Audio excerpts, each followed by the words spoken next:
Wow, if this were my classroom, I'd be sorely disappointed in that response. Good afternoon, everybody. Good afternoon, teacher.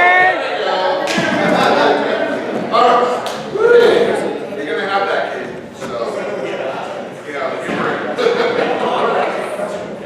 Yes, please, go ahead. All right, I have a quick announcement. Please give Dr. Collins your attention.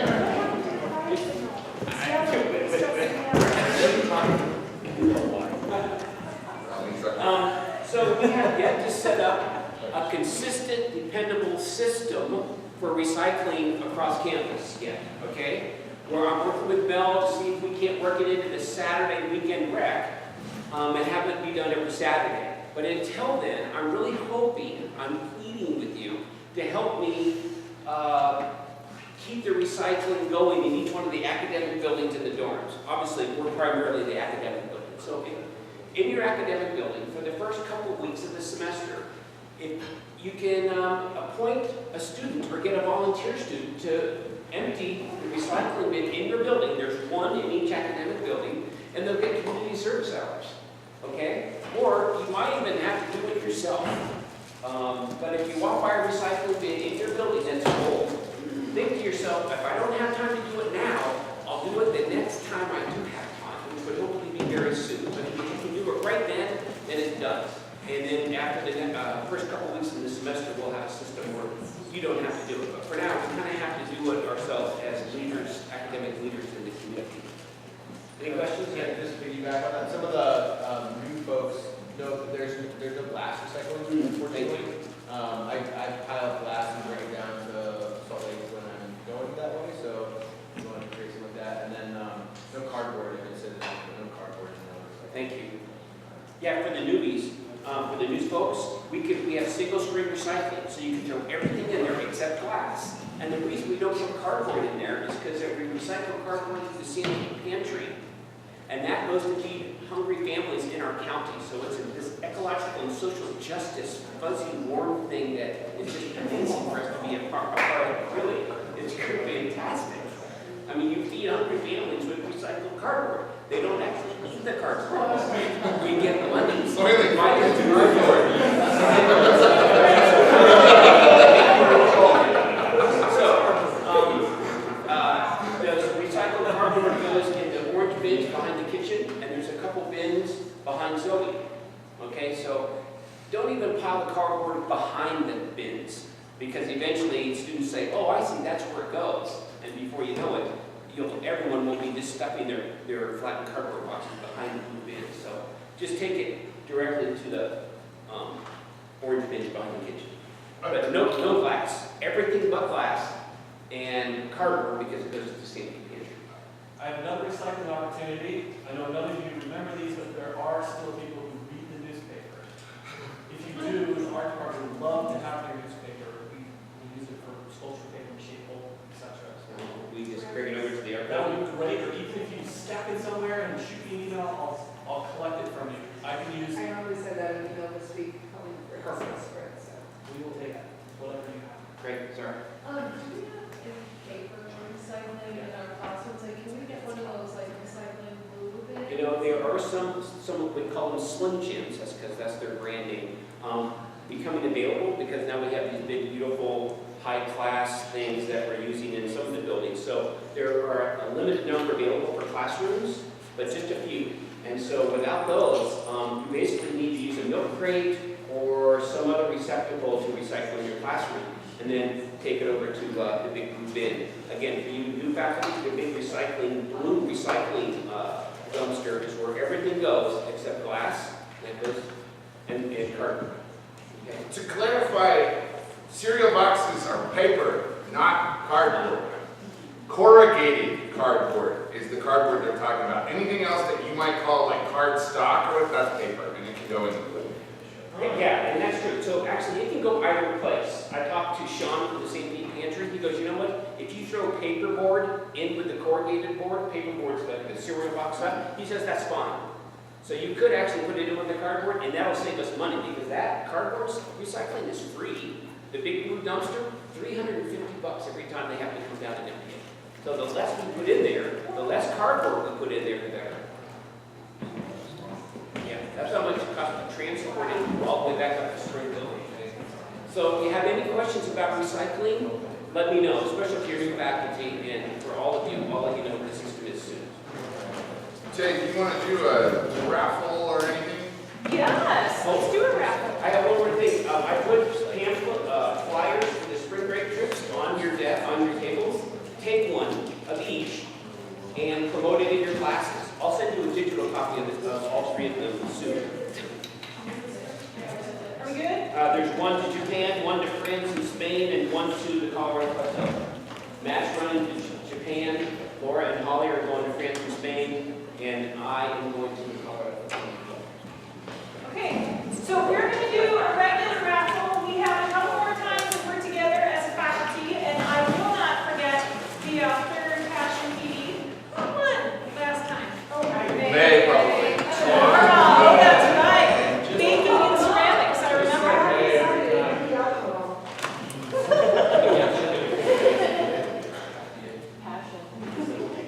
Demos. Dave! You won a regular raffle. Must be present. All right. And bin number 7, just, I will fill that. I don't know where all the supplies been. Maybe if you see them around campus, you can bring them back. Whose pop is this? Mine. Okay, I'll leave it alone. Okay. I'm glad you said pop. That warmed my Kentucky heart. So it's our refrigerator.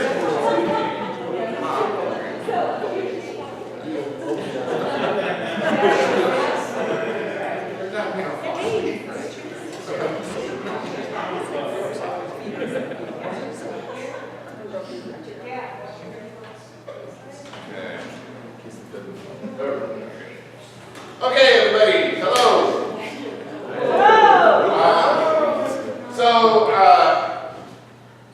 Today I'm going to talk about technology in general to support and communicate with students, and then the roles of the couple of different pieces of software in that process. Some of this will be really, really detailed. Some of this will be really, really vague and broad, and some of that is because we are much further along in some software implementation than we are in others, but I want you to at least have a sense of what's coming and what it's going to be like. So you can see here, I got the ISTE standards up here, and I got this beautiful Schoology shirt at the ISTE conference this summer in Chicago. ISTE is a national technology organization for educational technology, and they have standards for students that the tech department has been working to implement within their classes. We have used some of those ISTE standards though as a basis and justification for what's happening with the effort standards that we're all going to implement, and that's not all that ISTE does though. So what you see up here are the standards they have for educators. So those are being a learner, being a leader, being a citizen, being a collaborator, being a designer, being a facilitator, and being an analyst. And I'm sure that you can think in your own practice of the ways in which you have had to take on that role as a teacher. You need to do all of those things at various times. And what the ISTE standards try to do is help you do that through technology so that the focus is on that task and that role, not the technology. And so I want to make sure that you all understand that it is my goal in the position that I have as academic technologist to help you do your job better. And sometimes I might tell you, don't use a computer for that. Because sometimes using the computer will get in the way of natural flows. Sometimes using the computer will make more complex something that does not need to be that complicated. So I'm not always going to tell you, oh, let me find the software for that. Or you can do that with a computer. I'm not always going to say that. And I don't want you to feel like I'm trying to force technology onto you and build you all into better cyborgs or something. I want to let you know that my job is to work with Emma and Jay to help you do your job the most efficient way possible. And often that's with technology, but not always. So the LMS that we use, the learning management system that we use, is Schoology. And most of you, in fact, almost all of you have been through a training session on this for at least 2 hours. Some of you, I believe, for 3. And you are probably deep into using this to set up your courses. This tool is new to our school. So the first time most people at this school encountered it, with a few exceptions, was last December when we did a pilot. And then we did some more pilots, rolling it out slowly in a couple of departments through the spring. And then we adopted the software at the end of March. And we did training for the first time officially last May. This piece of software, to get the most out of it, I think you need to think of it in terms of what can it offer. And so one of the first things that it can offer is differentiation. The opportunities to differentiate within this piece of software are huge, because you can assign whole assessments, homeworks, anything to one student, a group of students, or every student. The default is every student, but you can create grading groups. You can find something that a specific student needs for additional help and give that to that specific student. So you've got a lot of opportunities there. You also have lots of ways to deliver your content within the system. So differentiation is huge within this piece of software. Angie talked about SIOP last week, and a big part of SIOP is using, as best practices, visual communication or audio communication in place of solely writing. And you have lots of opportunities to do that within Schoology as well. And it's basically not just a cute add-on when you put an icon somewhere or add an image. It is another way to communicate your needs, your desires, and your expectations. So that all is a way to include students who often get excluded without us even realizing they are being excluded. So you've got all of those opportunities for inclusion within Schoology. Now, the other thing about Schoology that's really important, and to leverage it the best way possible, is to realize that it looks and acts like a social network. It is a way to talk in a conversation. It's not just a web platform. It's not just a static website. You can have comments, you can have discussions, you can make connections, you can become part of groups.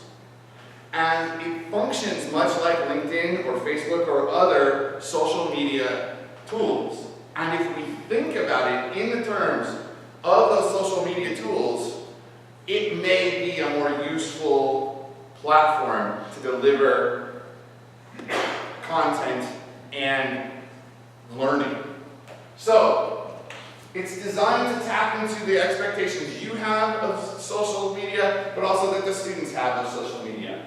And if you think about everything that a social network is for, and you think about the ways in which your classroom may not be all that social, here is a tool that can help you open up that social, collaborative, interactive component of your teaching and of this environment that we have at Wasatch Academy. So, one of the most important things, I think, is that visual set of cues. And here you can see a screenshot of Sage's French class. And Sage has done a couple of things that are really, really awesome. First, she's changed the image for the course to a picture of the Eiffel Tower at night. That tells that student, as soon as they look at their dashboard of courses, that's my French class. And there's an association. They don't have to look through all of those static, stock, blue photos of a bunch of paper with a pencil or whatever it is. They find French right away because it's that one. And that might seem like a small thing or a frou-frou thing. It's not. It's an efficiency thing. It's a communicative way to get students to do what you want quicker and more readily. You can also see that she's using a bunch of resources that have icons because they are tools that are available on the web. And they're consistently displayed here. It's a circle with the icon of that particular tool. And it's obvious that if I'm going to need Quizlet, there's that blue circle with a Q in it. Click there to go get to the Quizlet link faster, more readily. Where do I find Quizlet? Well, there it is. Right.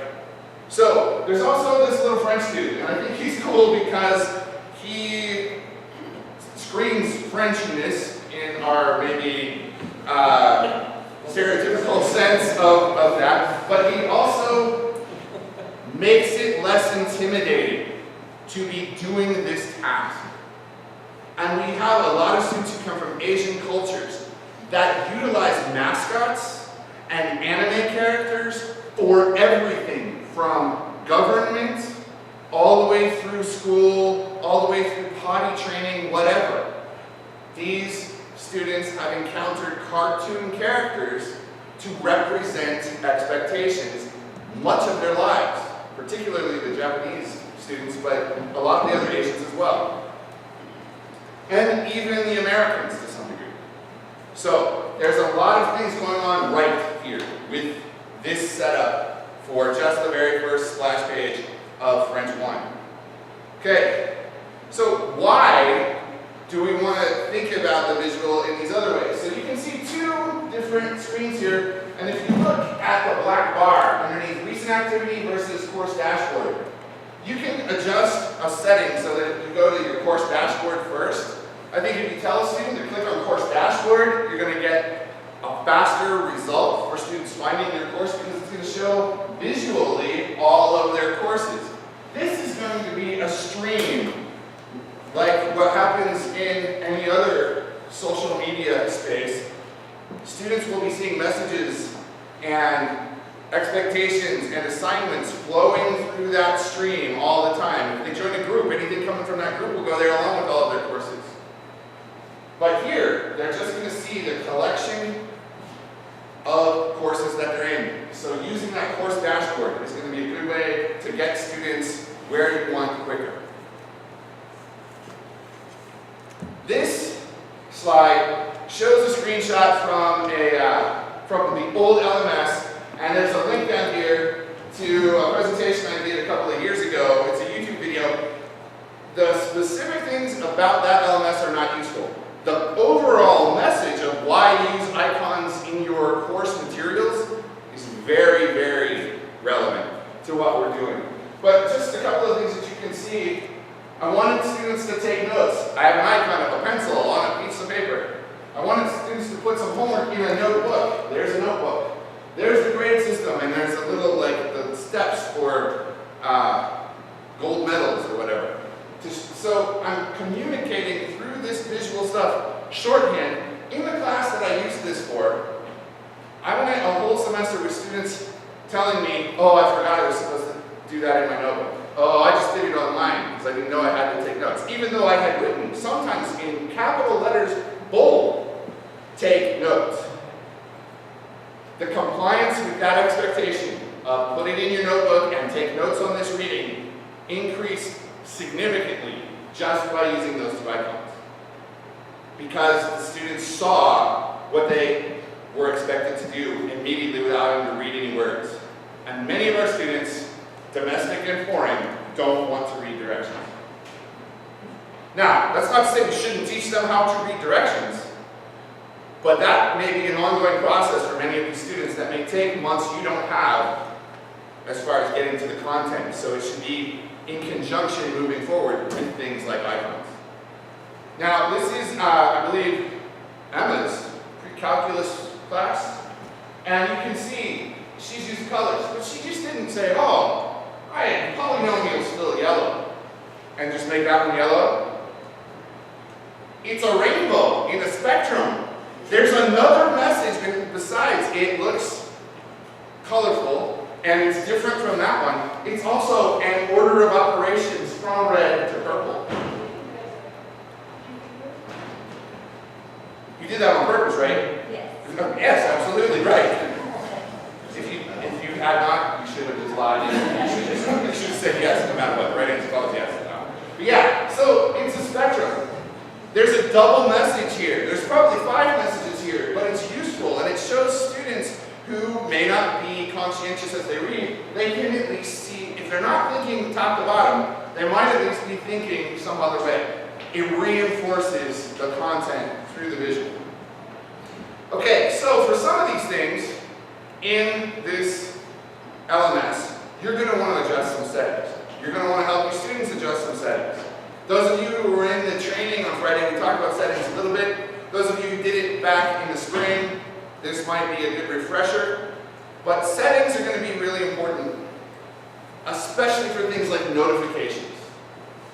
So, in the upper right-hand corner of Schoology, underneath your name, and you can see there's a picture in my little circle next to my name. It's not just whatever the default icon is. I put a picture of myself with my son in that spot.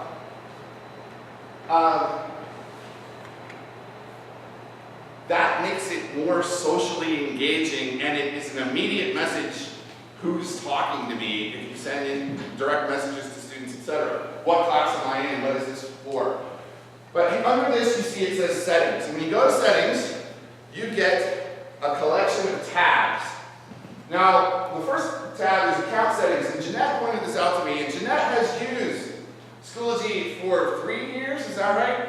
So she knows her way around this thing pretty well. So if you are stuck, Jeanette might be somebody you can turn to help you out with something. She's got more experience, I think, with this piece of software than anybody else in the room, including me, for sure. So she's friendly too. So, which isn't always true of me, I guess. But one of the important things here is preferred first name. If you don't want it to say Matt Duncan, you can change that to Mr. Duncan. So you can add a preferred first name there, even though there's another name for you, so that the students see you as whatever authority role you want to take. If you're a coach, you can say Coach Duncan, whatever. So it's something to keep in mind, that you have this control to adjust this perception of yourself. And we are leaving that open to you to decide how you would like to implement that here. The next tab after that, after account settings, is notifications. And there's a ton of them. And a lot of these have to do, when do you get an email? Or when do you get a text notification or an alert on your phone? So Schoology has both iOS and Android apps. I'm not sure about any other platform. I don't know that anybody here has any other platform. But if you do, I'd love to see your Windows phone or Sidekick or whatever it is. But you can see over there that I have the name of my phone, and that's the device that will be receiving these messages. So if you have a phone and an iPad, you can send it to one or the other. If you have multiple phones, you can pick which one it's going to go to. And you do that by putting in the cell phone number and then responding to a text, I believe. I did it back in June, so I'm not 100% sure the exact way it happens, but it's not difficult. If you need help, let me know. I will be happy to help you. But some important things here. The mobile column is what you can control for what's going to come to that phone number. And then the email column is here. So the email that is preferred here, that the system uses, is your Wasatch Academy Gmail account.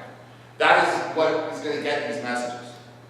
And for many of you, when you did the training, if you had not changed your notification settings, you ended up with like 15, 20, 30 messages because you were part of a class and you hadn't changed the notification settings. So you're going to want to visit this notification setting area, take a look at how many emails you want, reconsider it after you get into your classes and start seeing the way students interact with you, but also help your students make those decisions. Now, within your course, there is also a notification setting, and it is in the upper right. It says notifications there. So this can be a per course thing or a global settings thing. The global settings are here underneath your name. Per course is within each course in the upper right part of the course. Now, if you want to take a look at any other teachers' So without needing to be part of that teacher's course, you can view other teachers' courses in this system. And we've put the settings turned on so that you can go do that. But it's not necessarily a straightforward process getting there. So I'm going to start over here at 1 o'clock and work my way around. So up under your name, if you click on courses at the top, you have to go to the My Courses tiny little text thing. So you're clicking on courses at the top bar, then you go to My Courses. Then you get this. And there's 2 tabs, My Courses and Course Listing. If you click on the Course Listing tab, you can see the list of courses in the system. But over here on the right, in the Search section, there is a button that says Display Current Sections Only. So if you decide you're going to search for everything that Zeb Engberg teaches, and you leave that checked, right now it's nothing. Because there are no courses currently. There will be on Wednesday, but currently there are no courses, which has been a pain all summer long because I have to remember things like this. So this current designation here means during the school year. After next Wednesday, you don't have to uncheck this box. But before next Wednesday, you do have to check this box, uncheck the box, to make sure. You go to courses in the top bar, then there's My Courses, over to the right. Okay, click on it. Yeah, that tiny little, oh, yes, oh, yeah, it took me forever to find it too. It's 2 little words, okay? You gotta click on that before you can get to here. Now, this set of slides will be available as a PDF file in the Thursday Faculty Academic Work course that most of you should be enrolled in, and I will make the rest of you enrolled in it by the end of the week. But I'm also going to just email it to you all as a PDF after this session. So finding other teachers' courses, I mean, basically you can look and see what there is to learn from your colleagues, and there's a lot to learn from your colleagues. You can get lots of great ideas here. But also, we should all know that this is an open book to our community of educators. What you do in your course is not a secret. It needs to be public. It needs to be something that your students all see, that their advisors can see, and that your colleagues can see. Because we are supposed to be collaborating in this effort. Okay, so with Schoology then, does anybody have specific questions or even general questions first? We can get slowly more specific as we go. Okay, Josh. Yes, sir. The requirement for the syllabus, putting a left tab in, how do I add a new tab on the far left screen? You cannot add tabs at all. So the wording of that is incorrect. It just needs to be a material. That was my point. Okay. Okay. Ask those questions. You can't. Okay. From your training, you can only add materials. You cannot add any links on the left. So when you have about the one in the wording of yours, Of the expectation, that's an artifact from the last. criteria. So Yeah. anywhere in that first screen, basically your personal screen. Okay, so let me go through that because there will be another expectation here. So let me go through that very quickly. Good question, Josh, because you helped me segue. Thank you, Paul. So anywhere, no. Yeah, I'm going to go through where right now. Okay. Okay. All right. So as a good example, let's look at French 1. So we are going to amend the expectation for the syllabus on that document, so I will be resending it. And I need to mirror my screens now. Okay, so here we go. All right, so here you can see that there's a folder up there, and it says in French, which I'm not going to pretend to pronounce correctly, welcome. We're going to ask that everybody have a folder that says welcome/syllabus, and that you put your syllabus in that folder. Yeah, yeah. And so, Sage, we will ask that you just put parenthetically after the French, welcome/syllabus. Because as you can see, inside this folder, there's the syllabus, the first hit. It's the top thing in that folder. And that will be the ideal location for that. It will make it consistent. Now, a syllabus, in some ways, can be more or less useful depending on your use of the syllabus. In many ways, does everybody know what a EULA is? E-U-L-A? End User License Agreement. Whenever, I'm sure you've seen 100 of them in your lifetime, because whenever you start a new piece of software, buy a piece of electronic hardware, there's often a little thing that pops up that makes you check a box and click go. It says, yes, I agree to all this stuff that I don't have time to read or is too tiny to read. For some teachers, the syllabus is like a EULA. It's there, like it's a CYA sort of thing. It shouldn't be that. It should be a point, a jumping off point, a discussion point for you to engage your students and let them know that there are expectations of both them and you, and this is what you are committing to deliver to them via the syllabus. So make sure that you engage with the syllabus with the students as much as everything else. It's not just there as your end user license agreement to protect you. It is an overview. It is a packaging for what you're delivering to them. Should it be a folder and not a page? It should be a folder that says welcome, because then you can put other stuff inside there if you need. I'm sorry? The syllabus itself. The syllabus can be, yeah, the syllabus should be a page or some other kind of document, an imported document, but the welcome should be a folder. Maybe you put your SOPs and other things. Yes, absolutely, please. Can you open that folder again? Sure. Because when I read what is in that folder, I know what to expect in Sage's French class. That is an outstanding example. She's got her syllabus, then she's got her procedures, she's got the big picture, and then she's got her proficiencies and this, why would I care about learning French? And then resources.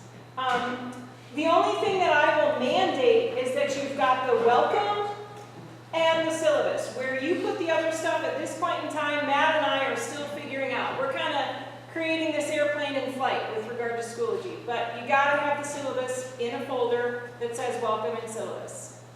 Well, should the welcome be like introducing yourself? It doesn't have to have any content. You don't have to have a welcome. You just have to have a folder called welcome/syllabus, and a syllabus has to be inside it. If you want to add that other thing, do what you want. Make it a video, make it whatever you want it to be. For like class and syllabus. Right. But the point is that this is a structural expectation. We want a folder called welcome/syllabus, and we want your syllabus inside of it. Beyond that, you have choice. Other questions? Yeah, go ahead, Zara. But, I'm not going to say the thing because sometimes it's wrong. yeah. So, On our grade book, is that where we put the assignments that we need to complete for that time? 'Cause what- okay, whenever you put anything called an assignment, if you use the designation here of assignment, which you can make from materials, like within add materials, or which you can make within the grade book, there's a button that will let you add them. Wherever you put them, if it's called an assignment, it's going to go in the grade book if it's a category that's anything other than ungraded. Oh. By creating it with a category, by putting it in formative, summative, or effort, it goes into the grade book. Okay, so it will auto-populate the grade book as long as the category is correct. That wasn't a stupid question, that was a fine question.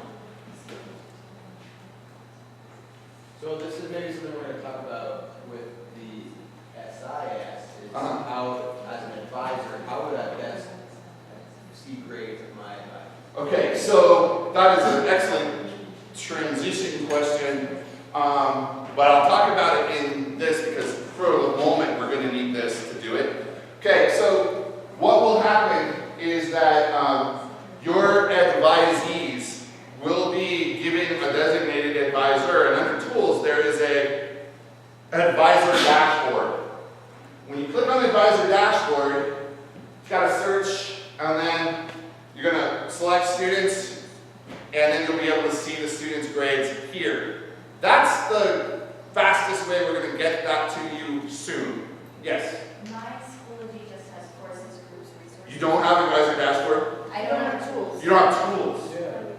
All right. Thank you. We'll